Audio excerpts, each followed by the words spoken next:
حقیقت پلس کے محسس دوستو السلام علیکم۔ دلی کو دھماکے سے اڑانے کی دھمکی۔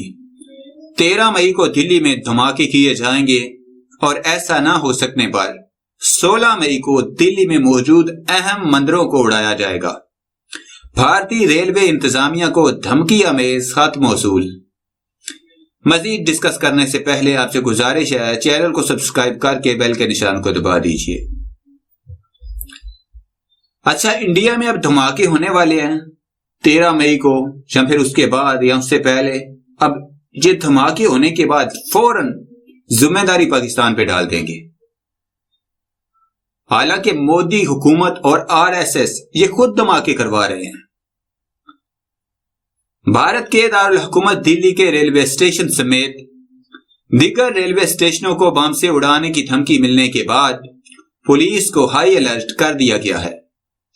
بھارتی ذرائع ابلاغ کے مطابق ملنے والی دھمکی میں کہا گیا ہے کہ 13 مئی کو دھماکے کیے جائیں گے اور ایسا نہ ہو سکنے پر 16 مئی کو کاچی مندر اور دلی میں موجود اہم مندروں کو اڑایا جائے گا۔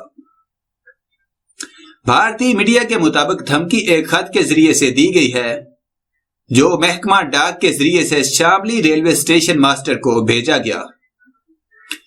میڈیا کے مطابق خط ہندی میں ہاتھ سے تحریر کیا گیا ہے۔ Director general police OP Singh کے حوالے سے بھارتی ذرائع ابلاغ کا کہنا ہے کہ ملنے والے خط کی تحقیقات ATS کے حوالے کر دی گئی ہے، جبکہ محکمہ پولیس کو ہائی الرٹ کر دیا گیا ہے۔ بھارتی ریلوے اسٹیشنوں کو بم سے اڑانے کی دھمکی ایسے وقت میں دی گئی ہے جب پورے ملک میں لوک سبھا کے انتخابات ہو رہے ہیں۔ اس وقت بھارت میں انتخابات کا تیسرا مرحلہ جاری ہے۔ خیال رہے بھارتی ذرائع ابلاغ کے مطابق لوک سبھا کے الیکشن کے تیسرے مرحلے میں 14 ریاستوں میں رائے دہندگان اپنے نمائندوں کا چناؤ کریں گے۔